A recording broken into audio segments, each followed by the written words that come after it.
sommeil. La vérité rougit les yeux, mais ne les casse jamais. J'ai souhaité formellement aujourd'hui m'adresser à mes parents cabiais. J'ai voulu m'adresser à vous, ou je dirais à nous, les cabiais, de se réveiller dans notre profond sommeil. De se réveiller dans notre profond sommeil avant que ça ne soit trop tard. Il est temps d'ouvrir l'œil parce que si on veut voir ceux-là qui ont le monopole du Togo, c'est nous les cabiais. On a le pouvoir aujourd'hui, ça fait plus de 58 ans. Je dis bien 58 ans. Je ne parle pas ici des mois. Je ne parle pas de semaines. Du moins, je ne parle pas des jours. Je parle des années. C'est-à-dire que chaque année fait 12 mois. Donc, faites le bilan. 12 mois fois 58. Vous allez voir le nombre de mois qu'on a déjà fait au pouvoir. Depuis juste après l'indépendance, 3 ans après, c'est nous qui avons le monopole du Togo.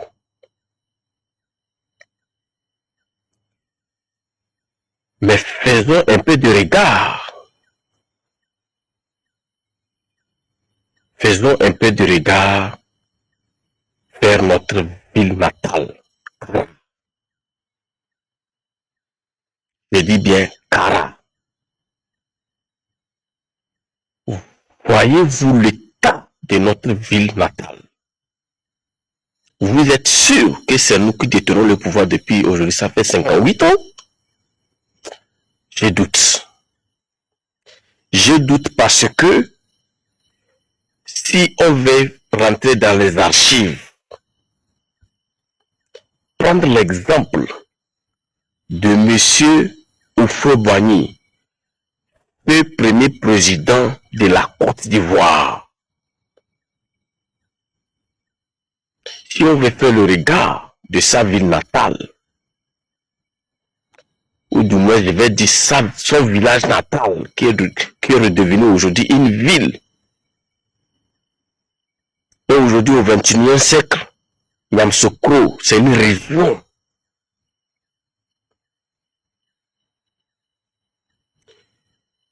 Nous sommes témoins des développements que M. Houphouët-Boigny a fait jusqu'à ce qu'aujourd'hui Yamoussoukro est devenue la deuxième capitale de la Côte d'Ivoire. Faisons un peu de bilan, son carré politique. Le monsieur est venu au pouvoir en 1960. Et il a été déjà, si je dis il a été déjà, ça dit il est déjà, voilà, il est déjà en 1993. Donc, M. Houphouët-Boigny a fait seulement 7 mandats. 7 mandats au pouvoir. Et voyons les résultats que le monsieur a laissés avant de partir de ce monde.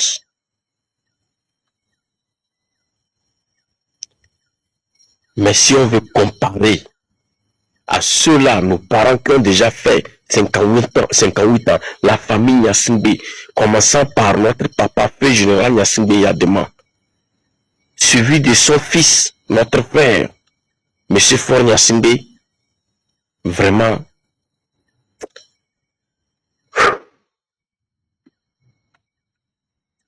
et si on cherche ceux-là qui souffrent plus au Togo, c'est nous les Cabiais. Ceux-là qui sont dans la misère totale, la vraie misère, qui ne dit pas son nom, c'est nous, les Cabiais. Quand on parle, il y a ceux-là qui nous disent que non, c'est notre parent, le pouvoir c'est à nous, on ne doit pas faire tomber, on ferait tout possible pour maintenir, quel qu'en soit le prix que ça va coûter. Ce n'est pas ça la solution. Parce que ceux-là qui sont là-bas s'en foutent pas mal de nous, leur famille. Ils s'en foutent. Sinon, si on pouvait dire que, commençant par Monsieur Feu Général Gnassingbé, il y a demain les 38 ans qu'il a fait, plus les 20 ans de Monsieur Faure Gnassingbé, si il faisait quand même une autoroute par année, je dis bien par an, vous imaginez combien d'autoroutes carrées à l'avoir aujourd'hui? 58 autoroutes. Mais le bilan est vraiment catastrophe. Qui arrive à Kara, c'est comme si c'est la montagne qui allait tomber sur toi. Je ne suis pas en train de nous dénigrer, mais je ne fais que relater les faits. Ce qui est actuellement, à l'heure actuelle à Kara, c'est ce que je suis en train de dire. On a le droit de goûter le miel que détiennent nos parents qui sont au pouvoir. Quand même, on allait dire que oui, quand même, bon, c'est eux qui détiennent le pouvoir. Donc, c'est pour cela, la ville de Kara est la meilleure ville du Togo. Mais c'est le contraire. Ne serait-ce que normalement, la ville de Kara allait être la plus meilleure ville de la sous-région ouest-africaine. Quand tu arrives, les immeubles, les autoroutes, le plus grand hôpital digne de son nom,